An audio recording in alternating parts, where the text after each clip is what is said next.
Close your eyes. Let the air around you grow soft. You're safe here. You can hear only your breathing and the quiet hush of something vast, a sound older than memory. Somewhere far away, the wind moves through a desert that remembers every step ever taken across it. Tonight you will walk there slowly without hurry. The year is 1847.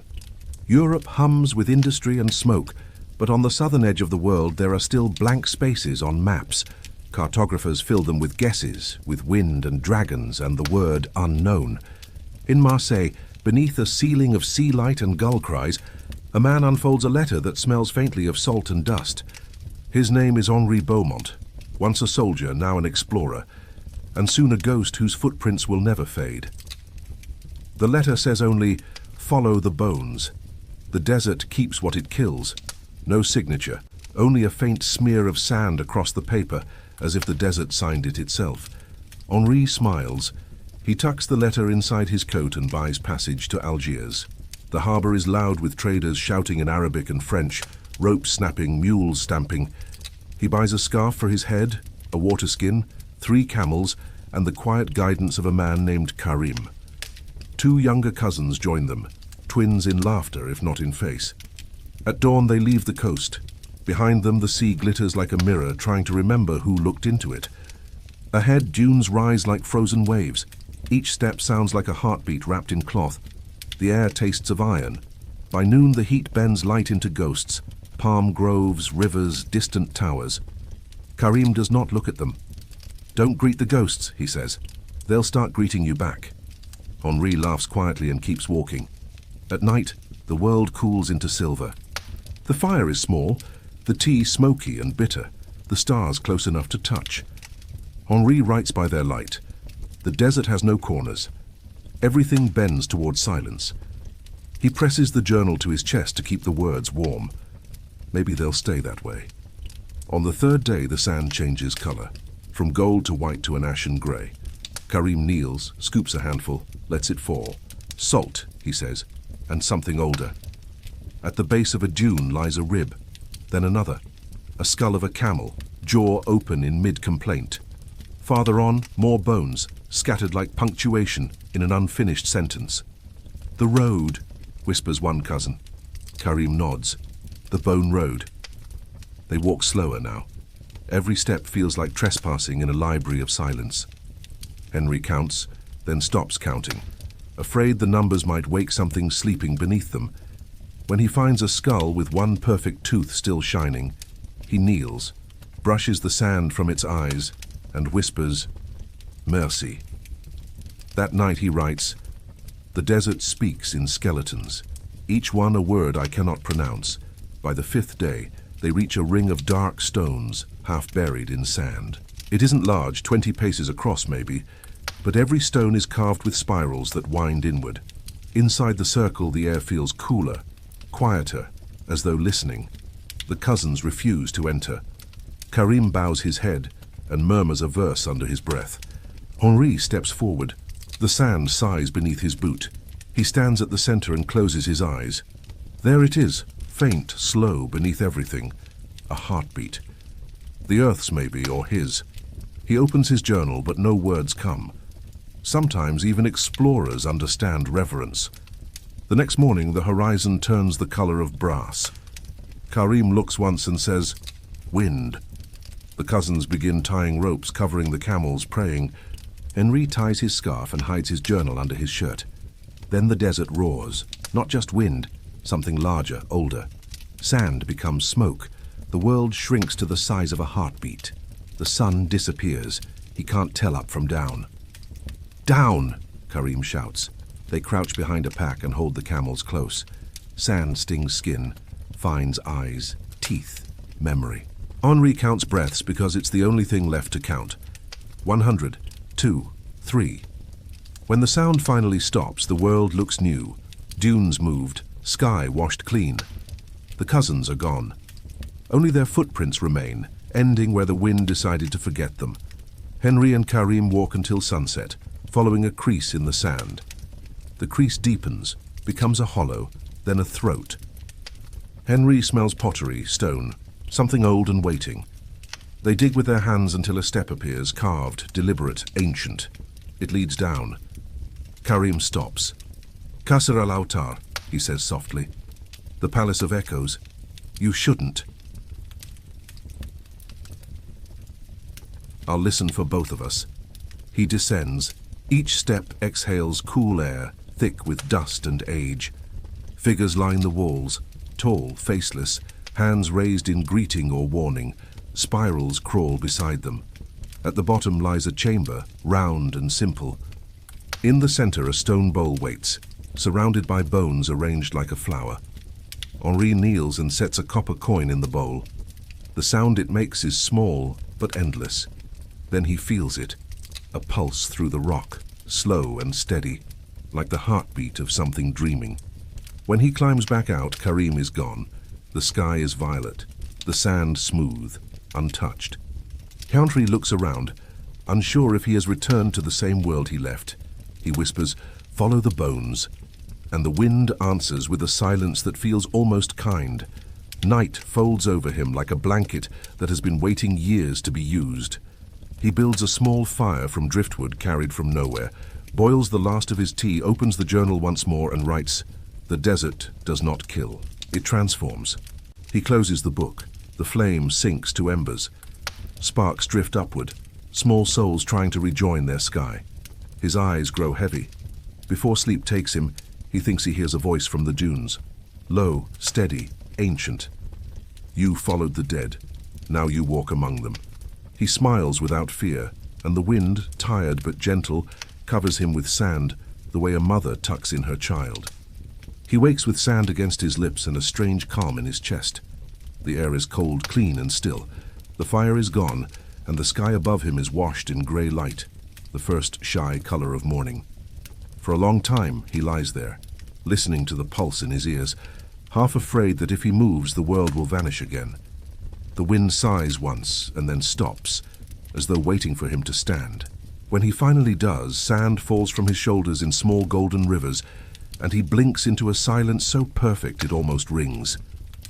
The dunes around him have changed shape. The camp is no longer a camp, only smooth curves, like breath frozen mid-exhale. "Karim?" The name leaves his mouth and does not return. No answer. No echo.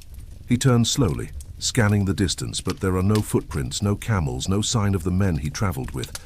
Only the faint pattern of wind, swirling like handwriting he can't read. He is alone. And somehow, that feels right. He opens his water skin. It's half empty, warm as blood. He drinks slowly, 3 sips, and lets the 4th rest on his tongue until it disappears. Then he begins to walk. The desert is different now. The dunes move slower, the light gentler, as if they recognize him. He feels the weight of the night's dream still clinging to him. The chamber beneath the earth, the bones arranged in circles, the heartbeat in the stone. It wasn't just a dream. He can feel it in his skin. Hours pass. The sun climbs without hurry. The world turns golden white, then gold again. Henri stops once to eat a date and write a few words in his journal. The ink skips, drying almost instantly on the page. The world has forgotten its shape. The desert knows only memory. He closes the book and keeps moving. By noon he sees it, a line on the horizon that refuses to shimmer. Not a mirage. Something solid. He shades his eyes, and there, half buried in the sand, is a wall. He walks faster, stumbling once, breath quick with something between fear and awe. The wall rises as he nears it, carved stone, dark with age, the edges softened by centuries of wind. Spirals mark the surface again, winding inward, patient, endless. He steps closer and touches the carving with his fingertips. The stone is warm, almost pulsing beneath his hand. A shiver runs up his arm. "Hello," he whispers, and his voice sounds too small for this place. The wall responds with silence, but not empty silence, the kind that listens. He circles the ruins until he finds a break, a narrow arch half filled with sand. He squeezes through, dragging his pack behind him, and emerges into what must once have been a street. The city lies in pieces around him, roofs collapsed, doorways half swallowed, but still there, still breathing beneath the dunes. It is as if the sand has been trying to forget, and the city keeps quietly reminding it. Henri walks between the ruins, brushing sand from old stone, peering into doorways where wind sleeps. Inside one he finds pottery, cracked but unbroken. Inside another, a row of shallow shelves carved directly into the wall, empty now, but shaped for objects that mattered. A single beam of sunlight slips through a broken roof and lands on the floor ahead of him. He follows it. There, half buried, lies a small wooden box, blackened by time, edges soft as bone. He kneels, digs it free, and opens it with careful hands. Inside, a handful of sand, and at the bottom, a coin, not his, older, the same spiral, worn smooth, barely visible. He closes his fist around it, and for a moment the air thickens like the world has stopped breathing. Then faintly, from somewhere deep below, comes a sound. It isn't wind, it isn't water, it's a rhythm. Slow, steady, familiar. A heartbeat. He stands still, eyes closed, letting the sound pass through him. It feels like the same pulse he felt in the stone chamber beneath the dunes. The same that once beat through the bowl of bones. The heart of the desert. He looks down at the coin again. "Is this what you wanted me to find?" he whispers. No answer, only warmth. He slips the coin into his pocket and turns toward the sound. It's deeper now, coming from under his feet. He follows it, step by step, through alleys that smell of dust and forgotten fire, past doorways shaped like open mouths. The sound grows louder, not menacing, not kind, just present, a truth too large for words.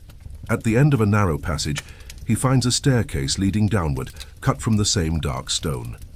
He lights his lamp and descends. The air cools. Walls glimmer with traces of ancient paint, blue, red, and ochre, fading into nothing. Every step he takes wakes a small echo, and those echoes overlap, layering until it sounds like many feet walking beside him. He reaches the bottom. The tunnel opens into a great chamber, circular, silent, and full of pale light.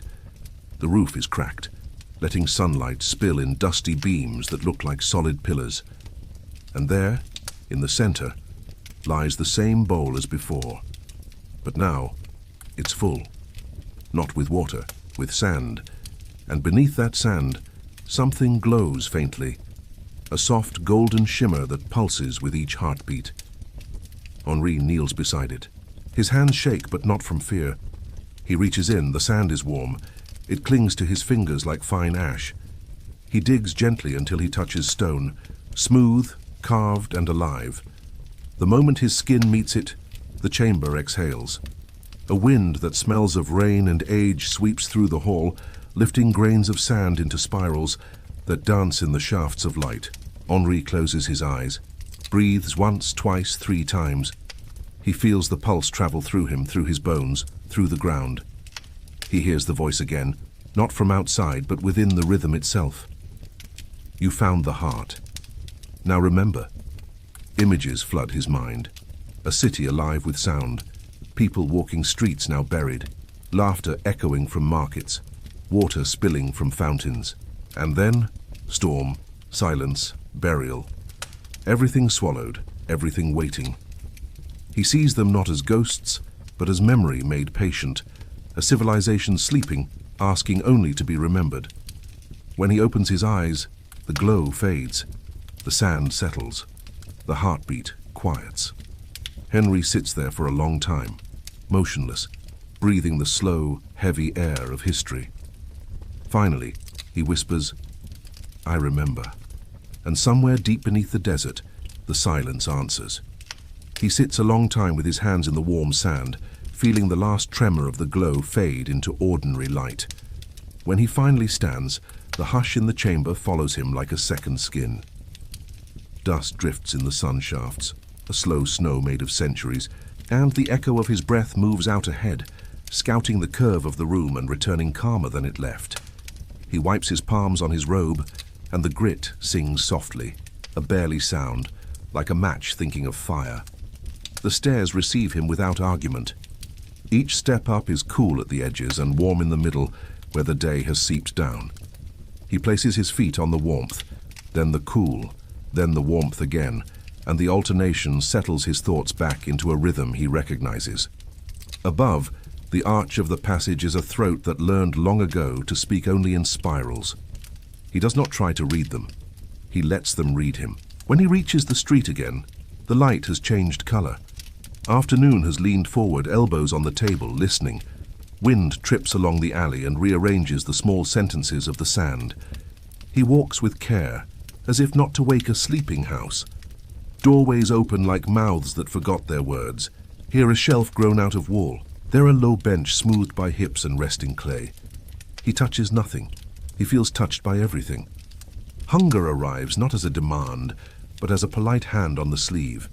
He sits in a square where the sun has arranged itself into 4 neat rectangles and eats 2 dates and a thumbful of salted crumb. He chews as slowly as the light moves. The taste is sweet with a little metal from the blade. He drinks 3 sips and holds the 4th against his tongue till the tongue forgets to keep it. He opens his journal and writes with the steadiness of someone making a small promise. I remember. The words look thinner than the feeling, but they are faithful in their way. A grain of sand sticks to the tail of an R and refuses to leave. He closes the book gently so the grain will have a place to sleep. The afternoon lengthens into a hallway. He follows it. In one room he finds a scatter of seeds turned to dust.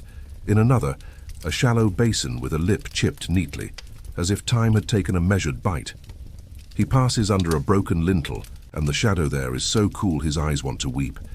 He stands in it and lets his pulse slow till the desert, older one, can be heard under it, like a drum heard through a wall. Far away a hawk writes something on the bright paper of the sky, and then folds the sentence into itself and flies it elsewhere. Closer, a lizard performs the ceremony of stillness and then the ceremony of very quick motion and vanishes under a line of stone. Henri breathes, and the square breathes with him.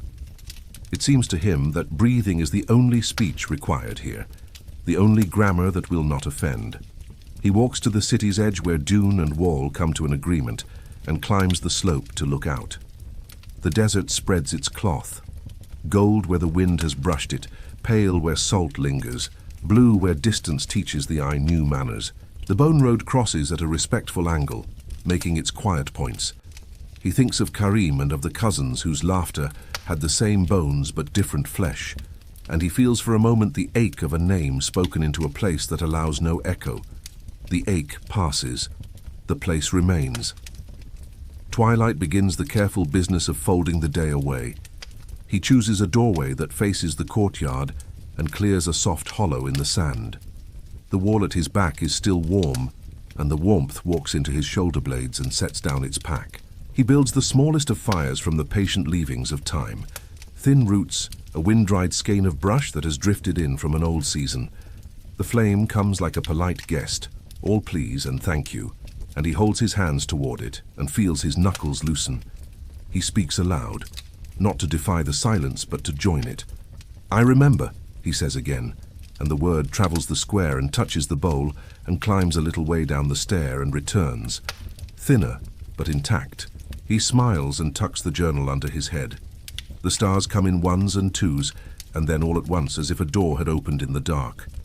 He sleeps between 2 heartbeats, and the night takes the weight from his chest, like a mother lifting a bundle from a childless arms. When morning thinks about arriving, the air changes, cooler at the teeth, faint damp where stone has held the night. He opens his eyes to a light the color of bone. For a while he does not move. Stillness is a way of saying thank you. Then he sits, and as he does he knows without deciding that time has begun to loosen, not slackening, numbers unlacing their boots. He does not feel lost. He feels unclocked. He walks the alleys again, but now the rooms seem nearer to themselves, as if the city had accepted his small promise and decided to lean a shoulder against his. In a long, narrow chamber, he finds the ghosts of jars drawn on the wall, outlines left where brighter pigment was once protected from smoke. His fingers follow the absence. He thinks of a woman's hands smoothing a cloth over a mouth of clay. He thinks of a child on a threshold watching dust lift and settle as if the floor is breathing. He thinks without sadness. The thoughts are a kind of water. At mid-morning he stumbles on a staircase he did not see before, not because it was hidden, but because it had not introduced itself. It descends not sharply, but like a memory, shallow steps that the body takes without needing to count. The air below is cooler, faint with the scent of mineral and old work. He lights his lamp and the wick takes the flame into its small mouth and holds it well. This passage is narrower, and at its end, the room is also narrow but tall, a well of shadow with a window in its crown where the sky looks down. On three sides, the walls are written with spirals that begin wide and draw inward until they are only the width of a fingertip. Within the spirals, tiny marks like seeds. He leans close. They are not seeds. They are points set into the stone with patient blows, and the points arrange themselves into little rivers that run toward the spiral S-center and vanish there. He feels the prickle rise along his forearms. The lamp's flame bows once as if to greet the pattern, and then steadies. He stands in the center of the well room and listens without choosing what to hear. First, there is the ordinary hush of rock and absence, then the slow rain of dust from the high window. Then, when he has forgotten to look for it, the old rhythm, faint as a hand laid on a shoulder through a thick coat. He closes his eyes and lets his breath match it. The match makes a shape in his chest, a new cup he did not know he needed. When he opens his eyes, he is looking at his own hands, and they look older, not by years, but by belonging. He laughs once, very quietly, not to break anything. Back in the alleys, noon lays its bright square down and dares him to cross. He steps through and feels the heat climb his ribs. The courtyard bowl holds its trembling mirage of light. He sits by it and eats and writes. The desert. Memory uses my lungs to speak. The sentence pleases him not for its cleverness, but for the way it leans its head correctly. After he closes the book, he notices footprints along the far lip of the square. Not his. Not fresh either, but not erased. Soft, careful ovals walking from shade to shade. He follows them out of curiosity that has no hunger in it. They lead along a wall to a low arch, then into a room where the floor dips. At the dip's center, a circle of stones no wider than a man's arm span nestles in the sand. He kneels. Beneath the sand, the stones are warm, and when his palms rest on them, the warmth takes notice and answers in a slow upward tide. He keeps his hands there a long time. He thinks of wells. He thinks of mouths. He thinks without drama of graves that are also doors. When he rises, the room feels lighter, as if some small obligation had been met. He thanks the stones. He thanks the sand. He thanks the dust that his thanks became as it left his mouth. Outside, a thread of cloud unwinds itself in the blue and is gone. He begins to forget what day it is, then what the word day is for. He does not forget morning or evening because the body remembers those like it remembers a lullaby. The body rises with one, folds with the other. He learns new measurements, the length of a shadow of a hand, the time it takes for a bead of sweat to cool on the neck, the distance between the first star and the second. He feels like a page the city is writing on in a script that is mostly space. Once, in the heat, the street folds like a ribbon and shows him a procession. Thin figures lifting jars shoulder high, eyes cast down, mouths quiet with work. The vision is not dramatic. It is domestic, even tender. He smells boiled grain. He hears clay tapping clay. He blinks, and the street is only its own bright emptiness again. He does not chase the procession. Then in the evening, as he sits at the doorway, he hears the rustle of a market where there is no market, the polite clatter of goods being arranged, a woman laughing with her mouth closed. He does not stand. He lets the sounds visit and leave, and they go with the good manners of people who will be welcome again. A day arrives that may be two. Wind brings him the scent of something green and far, a smell like the memory of water thinking about being water. He walks beyond the broken wall into the open and finds not a well, but the idea of one. A shallow ring where sand lies differently, the color tilted by some mineral conversation below. He presses his foot into the center and the ground gives, only a little, only the way a chest gives under a light palm. He smiles and does not dig. Not everything that yields must be opened. His journal pages are fewer, the letters smaller. He conserves them the way he conserves shade. He writes only what would be impolite to keep to himself. Today he writes, I am being folded into something. The line looks slight, like a thread on a cuff. but he feels the seam tighten gently against his skin and approves of the tailor. At night, the dreams change their manners. They cease dressing as visions and instead arrive as textures. The cool lip of a jar, the weight of a woven rope in the palm, the grit that stays in the crease of a finger, no matter how you lick it. He wakes with these on him the way dew wakes on leaves. Once he wakes with his hand half-curved as if holding a child's sandal. He releases the air and the image releases too, but the tenderness remains like a warmth after the fire has gone to ash. He speaks less. The words he has are sufficient and do their work without needing applause. Sometimes he says good morning to the city and good evening to the bone road. Sometimes he says thank you to the wind for its competence. Once he says simply, here, not I am here. Not this is here, only here. The word hums a little, and something in the ground hums back. On a late afternoon when the light has thinned to tea, he returns to the first chamber below, the bowl, the bones, the modest breath of the earth. The glow is gone, or rather it has become ordinary again, the way a lover's face becomes ordinary not. Because it has lost beauty, but because the heart has learned where to look for it without help. He places both palms flat on the stone beside the bowl and closes his eyes. The pulse arrives from below and from within, and when the two meet, there is a small warmth at the sternum, as if a moth had settled there and found a good angle for its wings. He thinks of the sea far away trying to remember faces. He thinks of a kitchen that once shook its shoulders awake at dawn. He thinks of a letter with a smear of sand across its mouth. He thinks of bones as sentences, of dunes as breaths. He does not think of endings. When he climbs back into the evening, the first star is waiting like a polite guest who has arrived exactly on time. He lies on the slope of a dune with his hands folded loosely over his ribs and watches the sky prick itself open. The wind carries a few grains of sand and lays them on his lips as if to weigh his silence. He lets them stay. Sleep comes, light-footed, and pulls a coverlet of soft air up to his chin.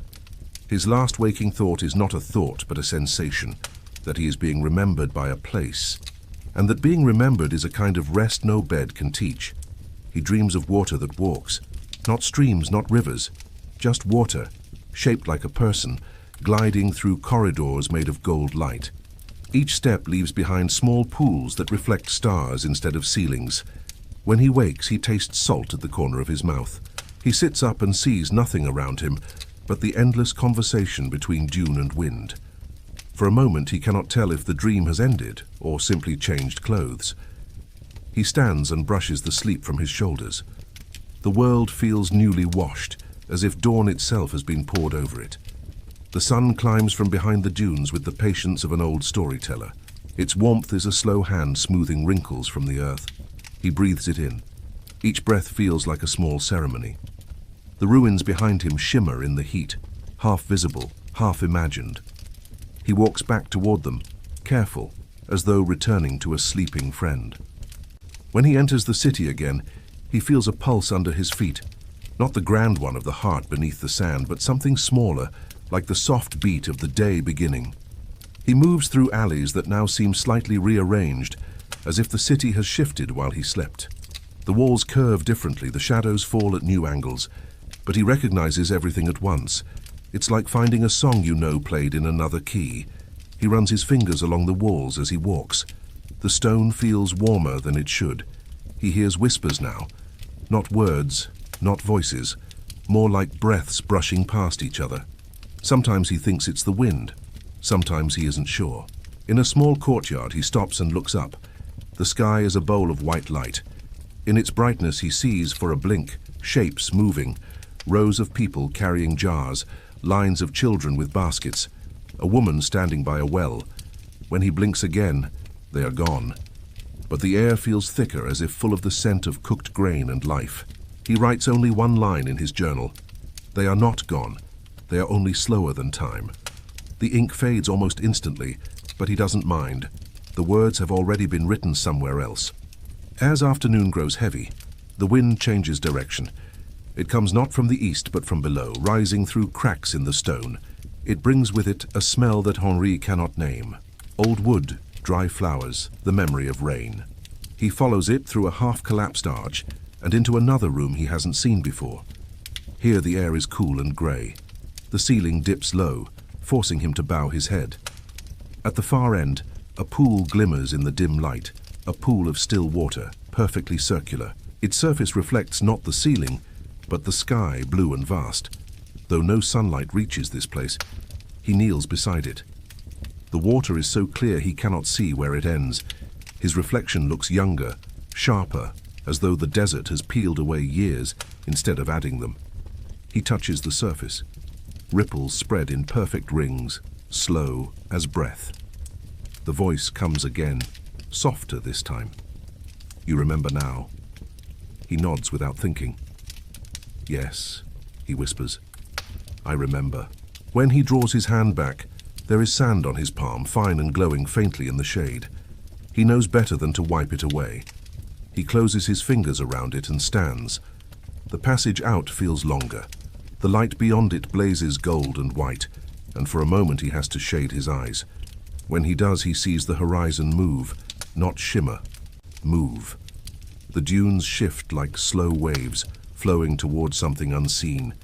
He feels the pull in his legs, the same pull that brought him here in the first place. He walks. The city fades behind him, patient and quiet, returning to its sleep. The dunes ahead rise higher, smoother. The wind sings in a low, steady voice that matches his heartbeat. Every now and then, he feels the faint pulse under the sand again, like the land checking that he's still there. He doesn't keep track of distance anymore. The sun crosses the sky. He follows its warmth. When it sets, he stops. When it rises, he moves. At night, the stars hang low enough that he thinks he could reach them if he stood on the tallest dune. He talks to them sometimes, not expecting answers, just for the company of sound. One night, as he lies under their watch, he hears another rhythm, the soft creak of something moving nearby. He sits up. At the edge of his small camp, half in shadow, stands a camel. Not Mother, not Little Moon, but another, older, its coat pale and eyes dark as glass. It lowers its head slightly as if acknowledging him. He stands, steps closer. The animal doesn't move away. Around its neck hangs a rope, braided from 3 strands, one dark, one white, one the color of sand. He reaches out and touches its cheek. The fur is warm. The camel breathes, and the sound it makes is the same low hum as the desert's heart. He whispers, "You came back," though he doesn't know if it's true. The animal kneels. He climbs onto its back. The rope fits easily into his hand. Without urging, it begins to walk, steady and slow, heading toward the horizon where the sky bleeds into the dunes. Henri closes his eyes and lets the motion rock him. He doesn't know how long they travel. The stars change places. The wind changes songs. Sometimes he hears voices on the breeze, laughter and prayer, the sound of bells. Sometimes only his own breathing. When dawn finally brushes the sky, the camel stops. Before them lies a vast depression in the sand, a shallow spiral miles wide. From its center rises a faint mist, silver in the sunlight. Henri slides down and stands at the edge. He knows this place. He doesn't know how, but he does. The spiral is carved not into the sand, but into the stone beneath. Vast lines curving inward like the mark of a giant finger tracing eternity. He steps forward. The sand beneath his feet hums. The heartbeat grows louder again, slow, patient, welcoming. He looks back once. The camel is gone. The dunes are empty. The sky holds its breath. He takes another step, then another, following the curve downward. Each step feels lighter. The sun burns above, but the air cools around him. The hum grows steady, then deepens into something that feels like a song. He stops halfway down the spiral and closes his eyes. "I'm here," he whispers. "I remember." The air trembles. The sound of the desert gathers around him. Wind, sand, the echo of old languages. It wraps him like cloth. For the first time since the beginning, he feels no thirst, no hunger, no distance. He opens his eyes. The spiral glows faintly beneath his feet, and the dunes around him begin to move. Not falling, but breathing as though the desert itself has awakened. The hum becomes a heartbeat again, steady, slow, and endless. Henri breathes with it. He doesn't move, he doesn't need to. Everything moves through him instead. The horizon blurs into light, and the world becomes quiet. He closes his eyes and smiles. Generations later, the desert looks the same to those who do not know it, and entirely different to those who do. Wind still walks the old roads. Salt still sleeps in pale beds beneath thin skin. The sky still wears its blue like a robe freshly washed in silence. But stories have settled here the way fine dust settles in the seam of a door, and one of those stories has a name that people say with a respectful smile, as if greeting an elder they never met. They call him the man who listened. Some call him the one who remembered. In the oases where palms comb light out of heat, where water repeats itself in the language of small circles, children grow up hearing that a traveler came and learned the desert's heartbeat and became the place where he stood. Some say he vanished. Others say he learned the trick of being present without needing to be seen. Either way, they point their chins toward a stretch of dunes where the wind writes long, patient lines, and they say, there. On a morning that smells faintly of date syrup and smoke, a caravan gathers itself like a thought. Leather is checked, ropes passed from hand to hand, the copper clink of kettles counted against the softness of dawn. Among them is an older man whose face has been shaped by distance until it looks like comfort, creases that hold water, eyes that refuse to hurry, a mouth that has learned to hide its judgments in kindness. His name is Yusuf. He has crossed and recrossed these widths since he could walk without stumbling, and he has the habit of listening to the wind, as if the wind owes him news. He is not superstitious, though he knows which stories to greet and which to let pass like birds. He does not speak of the man who listened unless the children ask. When they do, he stirs the embers with a twig and says, "Some places remember better than you do." That is enough. They leave the oasis in a line that moves like a low song. Camels step with the patience of old saints. Bells breathe their soft syllables. Sandals draw small O's in the sand and then erase them without malice. Yusuf walks at the front on the shady side of his beast, eyes half closed against glare.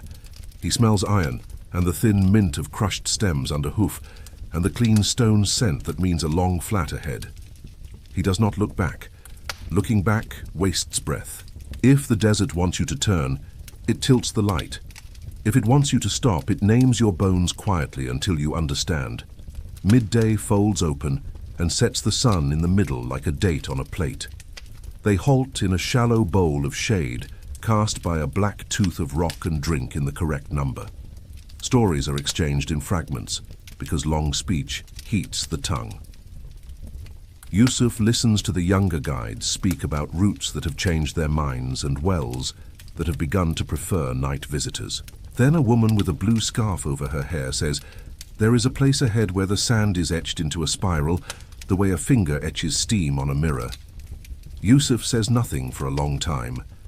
When he finally speaks, it is only to ask whether they will pass it by. The woman looks surprised and then relieved, because that is exactly what she wanted to do. Afternoon lengthens into a gentle argument between gold and white. They rise, walk, rest, walk. The caravan hums its quiet machinery. When the sun begins to grow a copper rim and the shadows lean their elbows far out, Yusuf's feet tell him they have come near a story. He raises one hand and the line slows, then ripples to stillness. He climbs a dune's shoulder without hurry, each step laid in the wind's own footprints, and from the top he sees it. The wide, shallow depression cut in a curve inward. The spiral almost erased and yet insisting on being read. He stands for a long time with his palm held open to the air, feeling for the temperature of the world's thought. The caravan behind him settles itself into patience. He descends alone. Sand kneels for him and stands again after he passes. At the edge of the first ring, he stops and puts his hand to the ground. Warmth climbs into his wrist and sits in the hollow near his elbow. He closes his eyes and hums a note he has used to greet new rooms since he was a boy. The earth answers with a note of its own, lower, older, not a word and not a warning, only a presence making space for another presence. He whispers, because whispering fits here. Peace on this place, peace on the one who listened. The wind does the work of a scent. It moves once around him like a shawl being settled across shoulders. When he opens his eyes, the light has softened, and the spiral looks less like a sign and more like a habit the land has acquired. He does not go to the center. He has never needed to stand where someone else once stood. It is enough to recognize the shape of the story and to lay his palm on it the way you lay a hand on a sleeping child without waking them. He takes from a pouch 3 small things: a date, a drop of water, a white feather. He sets them in a neat line, mouthful of sweetness, mouthful of life, and the idea of a sky. Gifts with no weight, the kind you can afford to give in the desert, which prefers offerings it can carry easily. When he returns to the caravan, the woman with the blue scarf watches his face. He nods. "We go around," he says. "The place is not hungry for us." The line curves like thread around a knot and continues its slow sowing of distance. But a story is a seed, and seeds have the habit of sprouting in the shade. And that night around the neat low fire where water turns light into little letters on the black of the kettle, someone asks if he believes the man who listened is truly gone. Yusuf pokes the coals till they think better about their arrangement. "Gone is a word for houses," he says. "People like that are more like wind or smell. You don't see them, but you know when they're in the room." The camels shift their great knees and sigh in agreement. The stars put their shoulders to the work of shining. Days fold and unfold. The caravan trades at a salt market, where blocks are stacked like pale books and men count with cords and knots. Yusuf buys rope, sells a story about a well that gives sweeter water if you sing to it, and leaves before anyone asks him to prove it. A child in the market wears a pendant, cut from copper into the shape of a spiral, and when Yusuf looks at it, the child smiles the involuntary smile of someone whose skin recognizes a song. He gives the child a date and a blessing and moves on. The further they go, the more the old roads choose them. There are places where the sand lies heavy blue with distance even up close, and you must step where the step before you stepped. Places where the ground has become glass, and you must listen with your souls for the thin sound that says no further. Places where bone rises the little white grammar marking sentences that cannot be read aloud without drying the mouth. In those places, Yusuf feels the story of the man who listened walking a little ahead, not guiding, never that, just keeping company. One evening, when the sun has already considered departure and is only lingering out of courtesy, they camp near a set of broken stones that were once a wall. The wall still guards something, the habit of keeping a line, perhaps, or the idea of shade. When the fire has learned its job for the night and the tea has told its 2 truths, bitter and good, a younger guide with new creases at the corners of his eyes asks if anyone has seen the buried city. There are murmurs. Ruins, yes. A courtyard, yes. A bowl at the center that holds the sky the way a Mother S palm holds a child S skull. What of bones? The young one asks. In circles? An older woman who counts stars for sport nods once very slightly, as if acknowledging a neighbor through a curtain. "We do not disturb arrangements that are more patient than we are," she says. "We place our own small coin and go." Yusuf feels his chest warm at that. He looks into the fire until the fire looks back with its small, steady eyes. That night, he dreams a dream that is not his. He stands in a room under the earth where light falls like dust in columns and a stone bowl breathes at the middle. Yes, breathes. A rise and fall so slow it would be easy to call it trick of sight if the breath did not fold itself into your own. He puts his hand on the rim and a coin lifts its face to look at him. There is a second hand over his, another palm, cooler, patient. He does not turn to see who is behind him, because the knowledge sits in his bones like a word you learned before language. The man who listened stands with him exactly as himself and also as the room. When Yusuf wakes, the taste of old copper lingers on his tongue, and a softness sits where the breastbone meets the ribs, as if a small bird had chosen to warm itself there. He does not tell the dream. He wears it like a salt charm behind the heart. On the 5th day after the spiral, wind brings them a different news. A thin line of dust at the horizon, human-made, orderly. The kind of dust that means people who believe in schedules. Yusuf narrows his eyes. Traders, perhaps, or soldiers, or officials with paper that smells of lemon. The line resolves into a column under the bite of the sun, and then into 3. A small party moving like men who think distance can be bullied. Their camels are good. Their water is heavy with good intentions. When the groups meet in the mild courtesy of shade made by pooling tents, the leader of the small party explains in careful French that he seeks an old ruin described in an older letter, a place of spirals and rooms, and a bowl that beats. Yusuf listens as if hearing weather. The man's politeness is a long coat that does not quite fit. His hands betray him. They cannot stop making the shape of a circle in the air, thumb to forefinger, a boy at a keyhole. Yusuf asks the questions you must ask, provisions, maps, names to notify if maps prove false. He does not say no. He does not say yes. He says, "Let the day cool. The desert speaks more clearly when it is not shouting." When the light is thin and merciful, he leads the man, whose name he learns is Luke, out across a face of sand that wears the same expression no matter who addresses it. They walk in the polite silence of unequal thirsts. Luke tries twice to tell the romance of his letter. Each time the wind swallows the sentence in the courteous way that means try again later. At last, they come to a shallow place where the texture of the ground changes, not visibly, but to the feet, to the bones of the ankle. Yusuf stops. He holds his palm at hip height as he did days ago, and the air puts its softness against it. "Here," he says. Luke looks around and sees exactly what the desert shows to people who have not learned its verbs. Coarse sand, the suggestion of a curve if you want it badly, a patience that could be mistaken for mockery. He swallows. "You're sure?" "It is not a question for sure," Yusuf says gently. "It is a question for listening." He kneels and lays his hand on the skin of the earth and waits his appropriate moment. After a while, the ground's warmth notices him, and the old hum walks up into his hand. He closes his eyes, then opens them. "If you put your cheek here," he says to Luke, "and ask nothing, you will feel the place asking you to ask nothing again. That is your proof."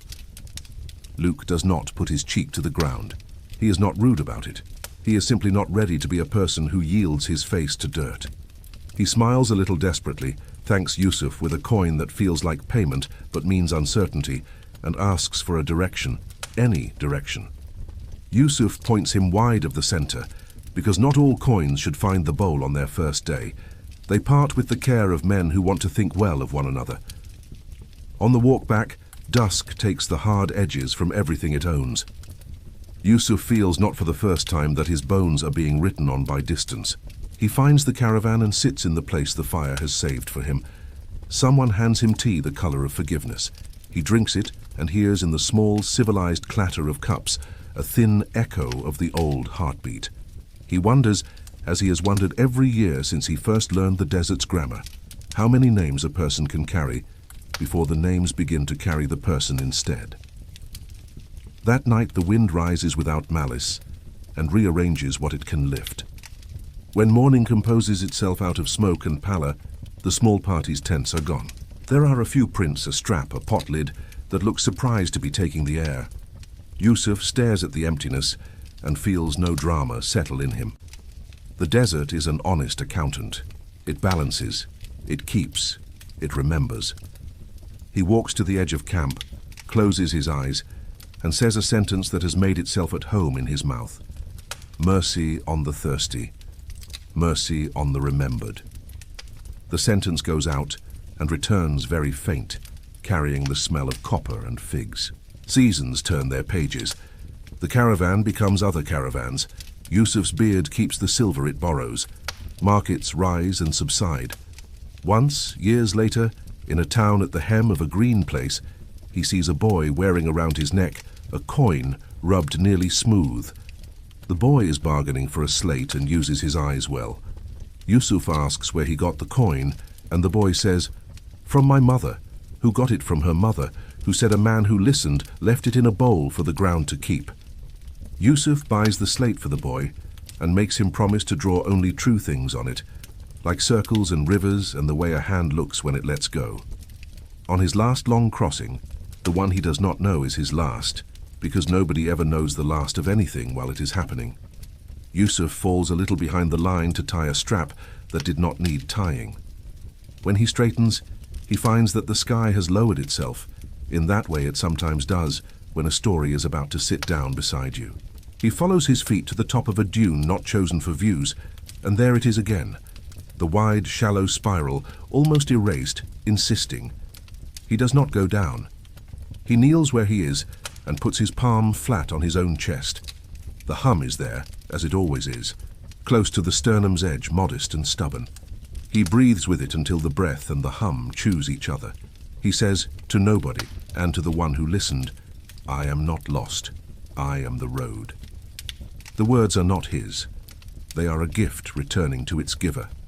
When he rises, he is lighter in the way of men who have set something down they didn't know they were carrying. He rejoins the line. No one comments. Some recognitions should be allowed to live their whole lives unspoken. Nights later, he dreams again the stone bowl and the coins and the hand upon his hand.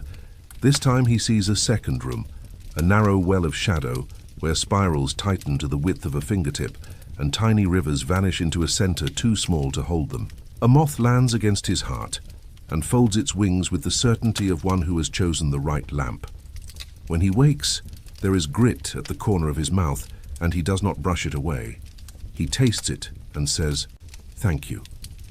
If you travel that road in a season that favors listening, you might pass an old man with eyes the color of shade. He will not stop you. He will notice the way you breathe. If your breath hurries, he will point with his chin toward a low ridge where the wind is better at thinking. If your breath is already learning the grammar, he will walk with you for a while and tell you how to ask a well to remember your face. He will not mention the man who listened unless you do. If you do, he will say only this: "Some places remember better than you do. That is enough."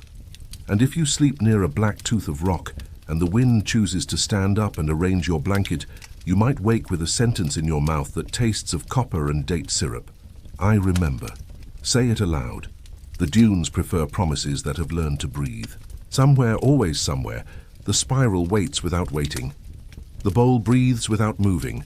The bone road writes its pale grammar across a page that is older than names. And the story goes on doing what good stories do in the desert. It keeps, it transforms, it remembers you even before you arrive. She hears the story before she knows it is a story meant for her. It comes on the back of other things: market talk, the scrape of a date knife on a wooden board, a child's laughter skipping over a puddle in the shade of a well. Someone says there was a man who listened so well the desert decided to keep him. Someone else says he is not kept. He is everywhere the sand decides to breathe. She does not argue. She carries water, ties knots, learns the quiet methods of midday. But at night, when the stars arrange themselves like careful stitches, she feels a sentence forming under her ribs. You should go. She waits through the right number of dawns. Waiting is part of the going. When it is time, the air tastes clear as a washed cup. She tells no one she is hunting a legend. She says only, "I will walk a while." And those who love her nod the nod of people who know that walking is sometimes the only way to think. She takes a skin of water, a cloth for her head, 2 dates tucked into a small bag, sewn with a spiral her grandmother taught her. It is enough. Morning opens like a door on soft hinges. She steps through. The ground accepts her feet with the courtesy it gives to anyone who walks without hurry. She does not count her steps. She counts small things. The way a hawk writes a quick sentence on the sky and folds it away. The way a beetle insists on its single bright line across a dune. The way her breath takes the shape of the air and then gives it back a little warmer. The desert is not empty to her. It is a patient room. By noon, the light has taught her to lower her eyes and narrow her world to what belongs in it. The ground before her, the shade that is possible, the line of wind combing a far ridge. She rests when resting is requested of her. She drinks the correct number. When she rises, the horizon has shifted its conversation slightly, and she follows the new topic without suspicion. She has learned that suspicion is only thirst with a different name. She does not look for a road. Roads are for people who think they need to persuade the land to let them pass. She looks for the grammar she was taught as a child, softness where the wind sleeps behind a stone hardness, where old salt wakes under thin sand, the bluer shine of distance that has decided to stay, even when you approach. She finds all of it. She finds herself finding it, and the finding feels like remembering a song you didn't know you knew, When twilight begins to fold the world carefully, she stops and makes a small nest for sleeping. She does not make a fire. The air is tender enough to share. She lies on her side with one hand under her cheek and watches the stars punch their small, exact holes into the dark. Her last thought is not a thought, but a feeling, that there is a pulse beneath her that has been waiting all day for her to be quiet enough to hear it. She wakes before dawn with the taste of copper on her tongue and the impression of a bowl in her palms, as if her hands had been holding something while she slept. The sky is a pale breath about to be spoken. She rises and walks without need for decision. The dunes are calm with the confidence of old animals. The wind moves like a mother arranging blankets. By mid-morning she sees what she would have called a wall, if she knew less. It is a patience of stone. It remembers being vertical. It remembers shade thrown in rectangles across a floor where feet once paused. Spirals are written on its warm face, drawn in a hand that knew how to begin again and again and again without tiring. She places her palm against the stone, and the stone forgives her for arriving so late. Warmth climbs her wrist and sits in the hollow of her elbow. She says thank you in a voice small enough to belong. She steps through a narrow arch that has learned to keep its dignity and finds a street that knows how to make silence feel like company. Doorways open into rooms where sand has poured and set into smooth waves. A shelf grown out of the wall offers her nothing but the idea of keeping. She accepts it. In one room she finds a jar, mouth down, its lip chipped, its shadow a round coin on the floor. She touches the shadow with the tip of her finger, the way one touches a sleeping child's hair, gently, without need. She does not hurry. She walks to the square that was always going to be waiting for her. At its middle, the bowl breathes without moving. Light lies in it, like a promise keeping itself. She sits on the warm step and matches her breath to the place's breath. In for 4, hold for 3, out for 4, rest for 3. The numbers shed themselves after a while, and what remains is breathing. You have arrived, says the air, not with words, but with a soft rearrangement of temperature at her cheek. I know, she whispers. I am late, but I know. There is no late here. The sentence is a shade moving from one side of the bowl to the other. She smiles, not at herself, not even at the place, but at the relief of meeting something that does not require explanation. From a small pocket at her hem, she takes a coin rubbed thin by other fingers and sets it carefully on the bowl's edge. The metal makes a modest sound that decides to continue inside her ribs. She closes her eyes and lays both hands flat on the stone. The pulse rises through the stone, the way cool water rises through a cloth. Slow, patient, intent only on being itself. When it reaches her palms, she feels the deep comfort that comes when a weight you didn't know you were carrying is taken from you wordlessly. She does not look for visions. She receives what is offered, the smell of cooked grain, the ache of a shoulder after lifting, the soft thud of a rope coil falling obediently into place, the particular satisfaction of a floor swept clean, the feeling of being necessary to a day. She opens her eyes and the bowl holds nothing but light. She stands, goes down a stair that presents itself at the correct moment, passes under walls that have learned to hold their breath for centuries at a time, enters a narrow room where spirals tighten until they are almost smaller than looking. In the middle of that smallness, she places the tip of her finger and feels the world become very large without needing to move. A moth settles against her chest and arranges its wings. It is not a moth. It is her breath learning a new angle. When she returns to the square, the light has leaned and the shadows have stretched their legs. She sits at the threshold of a doorway and eats a date and tastes not sweetness but time. She writes nothing. The page in her lap is blank and correct. There will be days for ink. This is a day for being written on. When night calms itself into place, she lies on her back and watches the bowl of the sky hold everything without spilling. Somewhere, a small animal makes the sound of a thought changing its mind. She sleeps with her hands open, palms up, the way you sleep when you are not worried about dropping anything. Before dawn, the desert speaks again. This time she recognizes the voice. It is not a single voice. It is the braided rope of many voices speaking the same sentence in their different ways, until the sentence becomes a place to rest. Follow the bones, the rope hums. not away, inward. She rises and follows. The bone road is modest this morning. The bright curve of a rib here, the small comma of a joint there, the faint pale of a skull sleeping under a thin sheet of sand. Each marker is a kindness, not a warning.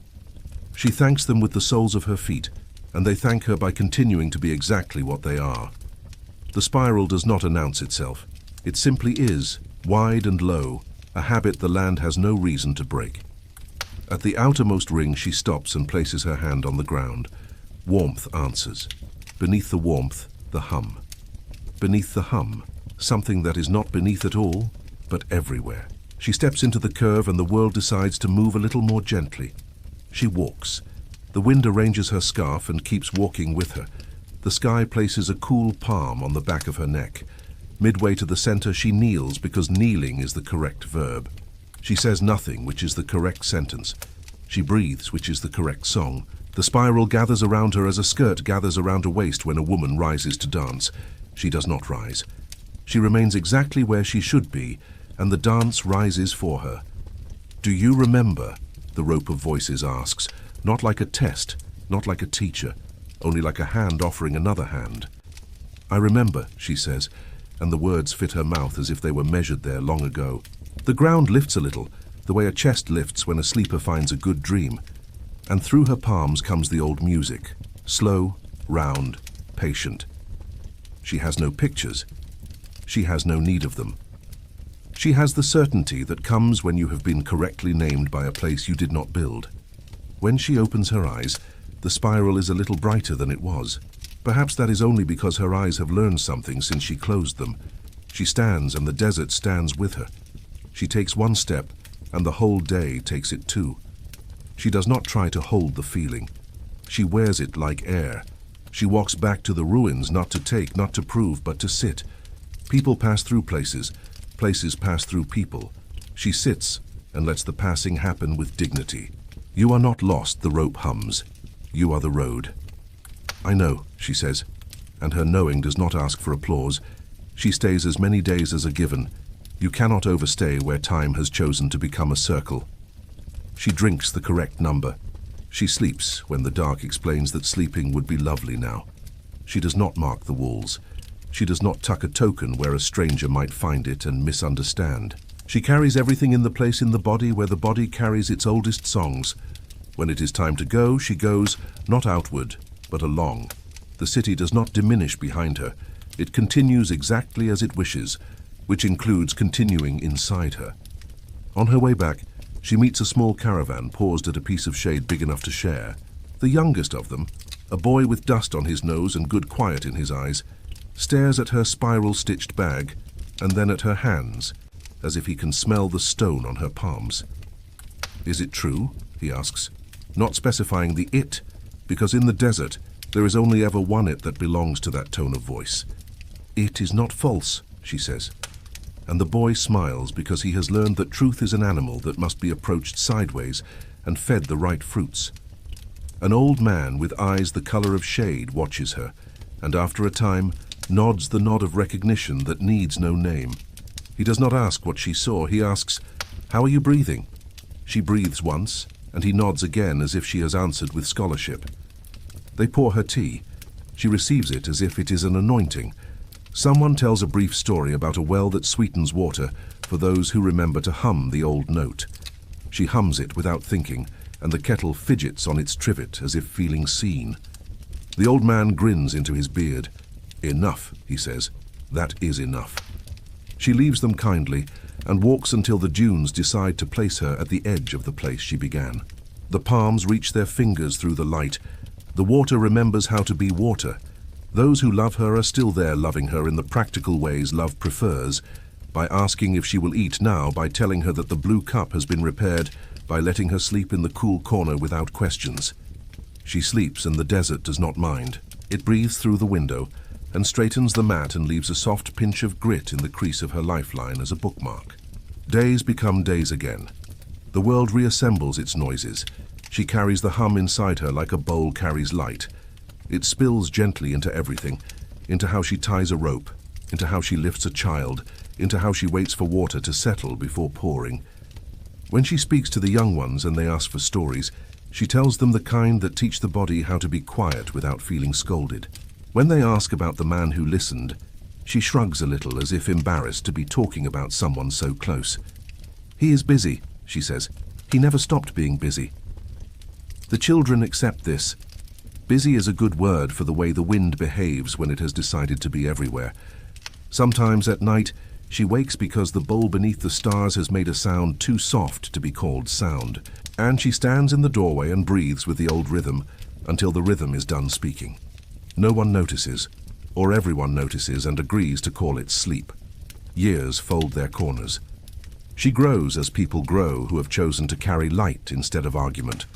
A time comes when a traveler calls at the edge of the oasis at dusk, polite in the particular way of someone who wants to ask for a thing without saying the word want. He holds a letter stained with the rumor of sand. He asks, "Is there a way?" His hands can't help but make small circles in the air, as if shaping a keyhole to show his sincerity. She listens to his breathing more than his words. She points with her chin to the low ridge where the wind thinks well. "Walk there first," she says, "then walk until asking stops and listening begins." He thanks her, as if she has done him a favor, and she smiles because she knows the favor is the desertess. And sometimes when the air is clear as a washed bowl and the night has decided to be generous with stars, the desert speaks in a voice that belongs to no mouth and every grain. It says nothing new, because nothing new is needed. Follow the bones, not away, inward. You are not late. There is no late here. You are not lost. You are the road. You can lie back and let those sentences choose your breath. You can feel the ground's small, reliable lift under your ribs. You can let your hands remember the shape of a bowl they have not yet held. You can sleep knowing that somewhere a spiral is brightening, not because it wishes to be seen, but because seeing has been learned well by someone who will arrive soon and gently, and with good manners. And if, in that edge of sleep place, you taste a shadow of copper, or feel the soft weight of a moth fold itself warm over your sternum, do not be surprised. It is only the story visiting your body, the way travelers visit a fire, briefly, beautifully, leaving the right amount of warmth behind. I have watched the footsteps come and go. They arrive as small commas pressed into my skin, bright for a moment, then softened by the next breath of wind. Each step thinks it is alone, but I feel them all at once. The soldier who carried his maps, the woman who carried her silence, the guide who carried everyone else. They came from the edges of noise and walked until the noise could not follow. They came to listen. They came to forget the difference between remembering and being remembered. I learned their names the way a dune learns the names of shadows, briefly, gently, enough to shape the day. Henri was the first to ask questions without expecting answers. He placed his hands on the bowl and felt my pulse. He thought it was mine, but it was only his returned to him. When he became quiet enough, I showed him what quietness is made of. Not stillness, attention. Yusuf followed after, older in the body but younger in wonder. He laid his gifts where no one could trip on them, date, water, feather, and the wind took each in turn, grateful for their lightness. He spoke to me in a language I had already learned from time. Peace on this place. Peace on the one who listened. I answered in warmth under his palm. He heard. That was enough. The woman came last, though she does not call herself last, because she knows the story will continue. She walked my curves as though tracing the inside of a shell. She placed her coin and her breath in the same place, and both were accepted. When she left, she carried me in the small bowl behind her ribs, where breath becomes voice. When she speaks now, children grow quiet without knowing why. That is also enough. You who are listening now, yes you, I know you too. I have been under your feet every day you have ever walked, even when you walked on stone, even when you swam in water. I have waited through all your years to remind you that the ground beneath you is not an object, but a body breathing. Press your palm against it. Even here in this room, far from the dunes, it will answer. It always does. Breathe in. Feel the air gather behind your ribs, warm and wide. Breathe out. Let it go the way a dune lets go of shape when the wind changes its mind. Again. In. Out. Good. You are not late. There is no late here. Everything you have lost has simply changed address. Everything you thought you would forget is only resting in a deeper drawer. When you are ready, memory will open it for you. The night above you is the same night that has always been. Stars are patient archivists. They keep every wish you have whispered, every name you have said softly before sleep. If you look at them long enough, they will blink back once, twice, to show they are still on duty. Lie still. Let your bones grow heavy and kind. Let your thoughts become small dunes rising and falling in the slow tide of breath. Do not chase them. They are already arriving where they belong. I am the desert. I am the road. I am the silence between the heartbeats that taught you how to rest. When you sleep, I will keep the shape of your breathing until you return. I keep everyone. I keep everything. This is not a promise. It is a fact as simple as sand. The wind moves. The stars lean closer. Somewhere a bowl breathes in the dark, full of light, full of remembering. It does not need to be seen to be true. Breathe once more. Let the breath slow. Let the body soften. The story has no ending because endings are only pauses between breaths. You can rest now. You are home.